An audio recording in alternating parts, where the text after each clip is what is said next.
Waktu itu umurku masih 11 tahun. Ibu menyuruhku untuk mencuci baju di aliran Sungai Citarum yang kebetulan tidak begitu jauh dari rumahku. Aku pun berjalan sambil membawa ember berisi pakaian kotor, ditemani beberapa anak lain yang mau mandi di sungai. Salah satunya Arman, anak nakal yang sering menggangguku. Cie Eti, dah kayak emak-emak, bawa ember ke sungai. Ledek Arman diikuti gelak tawa teman-temannya. Aku hanya melirik dengan tatapan tajam, lalu berjalan lebih cepat. Buru-buru amat sih, ujar Arman sambil sedikit berlari mengejarku. Aku sudah mulai risih dengan tingkahnya itu. Ku ambil salah satu baju kotor, lalu ku ayunkan dengan cepat dan tepat mengenai tubuhnya. Au! Teriak Arman kesakitan. Sakit tahu? Lanjutnya dengan nada marah. Lagian ngapain ngikutin gue sih? Balasku ketus. Galak amat. Balasnya seraya berjalan menjauh. Setibanya di sungai, aku mencari tempat yang agak jauh dari mereka. Kondisi sungai sedang agak sepi. Mungkin karena aku datang kesiangan. Hanya ada 2 orang ibu-ibu yang sedang mencuci baju. Itu pun sudah hampir selesai. Aku mulai mengeluarkan baju di ember dan menumpuknya di pinggir sungai. Lalu duduk di dekat batu besar. Kemudian menyelupkan satu persatu baju itu ke dalam air dan dibentangkan di batu besar. Selanjutnya mengoleskan sabun colek dan menyikatnya. Setelah dibelas sampai bersih, baru kusimpan di dalam ember.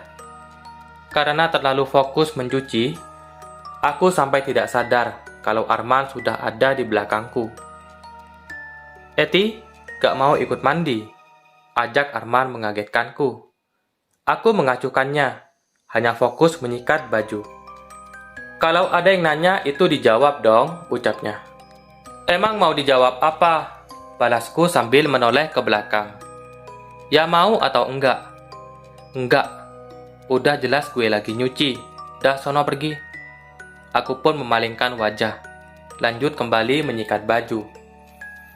Tiba-tiba ada sebuah dorongan keras dari belakang. Cukup untuk membuat tubuh kecilku tercebur ke sungai. Kaki ini pun tak sengaja menempak ember. Hingga akhirnya semua pakaian di dalamnya ikut tercebur. Seharusnya aku bisa bangkit dan kembali ke pinggir sungai dengan mudah. Karena area pinggir sungai tidak begitu dalam. Namun, entah bagaimana kaki ini terasa sangat berat. Aku bisa merasakan ada sesuatu menahannya. Tolong! Aku berteriak minta tolong, sambil menatap Arman yang berdiri di pinggir sungai. Dia malah tertawa, sepertinya tidak percaya kalau aku sedang kesulitan. Entah bagaimana, aliran sungai yang tadinya tenang pun berubah menjadi deras. Tanganku yang berpegangan di batu kecil akhirnya terlepas. Setelah itu, aku terbawa arus hingga ke tengah sungai. Situasi makin sulit, karena aku mulai merasakan ada yang menarik kaki ini, mengarah ke bagian sungai yang paling dalam. Tolong, ucapku sebelum seluruh tubuhku tenggelam. Di dalam air, aku terus menggoyang-goyangkan kaki agar terlepas dari tarikan itu. Kemudian aku pun berhasil. Aku pun bisa kembali ke permukaan, lalu berenang ke pinggir sungai. Belum juga sampai di pinggir sungai, tubuh ini kembali terasa berat. Rasanya seperti sedang menggendong seseorang. Semakin lama semakin berat, hingga akhirnya aku kembali tenggelam. Saat itulah aku melihat ada sosok yang menarik tubuh ini. Sosok wanita berambut panjang bermata merah dan memiliki tanduk besar. Wanita itu tidak menggunakan busana sehelai pun, sehingga aku bisa dengan jelas melihat kulit tubuhnya yang pucat. Dia terus menarik tubuhku menjauh. Aku mulai kehabisan nafas dan pandangan mulai meredup. Namun masih bisa merasakan tubuh ini berputar-putar seperti gasing. Semakin lama semakin cepat. Dan aku mulai pasrah. Mungkin memang ini takdirku. aku akan mati tenggelam di sungai, seperti dua sahabatku yang lain. Dalam hati, aku terus berdoa, "Ya Allah, Eti nggak mau mati di sini." Tiba-tiba, aku merasakan sentuhannya di telapak tangan. Sentuhan itu menarikku kembali ke permukaan. Saat di permukaan, tubuh ini meluncur dengan sendirinya, menjauh dari pusaran air, menuju pinggir sungai. Aku menoleh ke tengah sungai, terlihat kepala wanita itu muncul lagi dan menatap tajam, lalu menghilang beserta pusaran air. Aku berusaha menenangkan diri dan mengatur nafas. Tangis pun pecah, berada di situasi antara hidup dan mati. Memang traumatis. Aku hanya bisa duduk, menundukkan kepala, dengan kedua lutut sebagai penopang. Tak lama azan asar berkumandang. Aku pun bangkit dan bergegas kembali ke rumah. Aku berjalan menyusuri pinggir sungai tanpa alas kaki menuju ke jalan utama. Selanjutnya, baru mengetahui di mana posisiku sekarang. Ternyata wanita itu membawaku cukup jauh dari tempat semula. Aku terus berjalan, sesekali menitikkan air mata, mengingat kejadian tadi. Sesampainya di dekat rumah, kondisi jalan sepi sekali, tidak ada seorang pun. Dengan sedikit berlari, aku cepat-cepat menuju rumah. Namun langkahku terhenti, tepat di depan gang rumah. Aku baru ingat tentang baju-baju yang tadi hanyut. Karena takut dimarahi ibu, aku memutuskan tidak kembali ke rumah. Aku bersembunyi di bawah rumah panggung tetanggaku. Hampir 1 jam aku bersembunyi di sana, sampai terdengar suara orang mengobrol di depan rumah. Aku menguping obrolannya. "Masih belum ketemu, Pak?" tanya suara wanita. "Belum, Bu. Kayaknya hanyut ke bawah arus," balas suara laki-laki itu. Aku bisa menebak pasti itu suara ibu dan Pak Brata, pemilik rumah panggung yang tidak lain tetanggaku. "Kasihan Karni, dari tadi nangis terus," ucap Bu Brata. "Ibu nangis terus," pikirku usai mendengar perkataan Bu Brata. Karena hal itu, aku memutuskan untuk kembali ke rumah. Ternyata di depan rumah sudah ramai orang. Aku berjalan dengan santainya. Orang-orang yang melihatku sepertinya tidak percaya dan takut. Mereka mundur sedikit, tidak mau mendekat. "Ini Eti beneran?" tanya Pak Dori tetanggaku.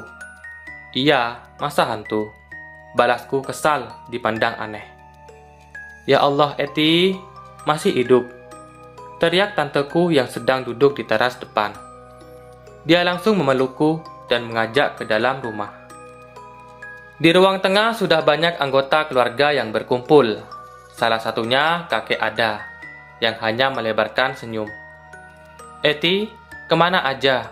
ucap ibu sambil memelukku. Kata si Arman, Eti hanyut. Ibu udah takut.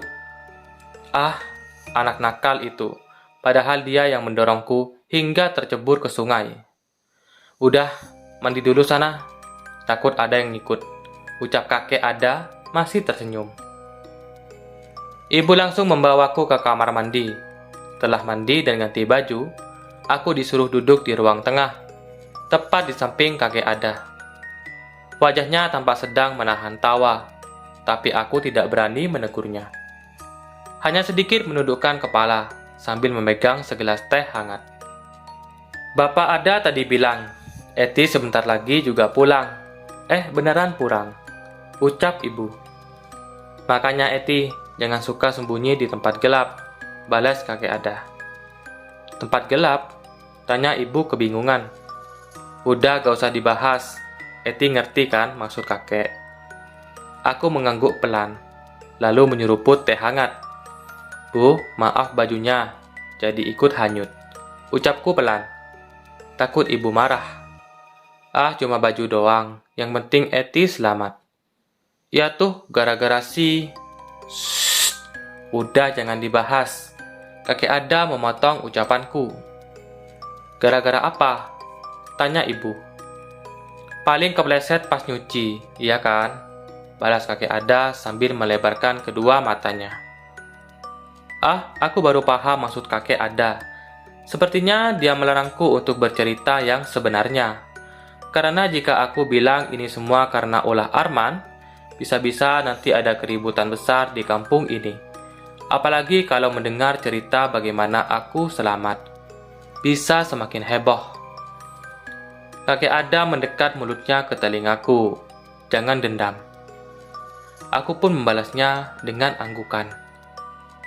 Selang beberapa hari pasca kejadian itu, aku pergi mengaji di masjid. Di sana ada Arman. Tetap saja, aku tidak bisa menyembunyikan rasa kesal. Secara otomatis wajah ini berubah menjadi sinis. Eti, sapa Arman dengan raut wajah malu-malu. Maafin ya, sumpah gue kagak sengaja. Gue kira gak bakal sampai sebegitunya. Biasanya kan airnya agak dalam, lanjutnya. Dari wajahnya sepertinya dia tulus meminta maaf. Iya, gue maafin. Yang penting gue selamat. Kalau beneran hanyut, ntar gue gentayangin lu. Minta pertanggungjawaban, balasku. Sekali lagi maafin ya, Ti. Iye. Semenjak hari itu, sikap Arman berubah menjadi 180 derajat. Dia tidak pernah menggangguku lagi. Malahan menjadi pelindungku saat ada orang lain menggangguku. Hingga akhirnya kami pun menjadi teman baik.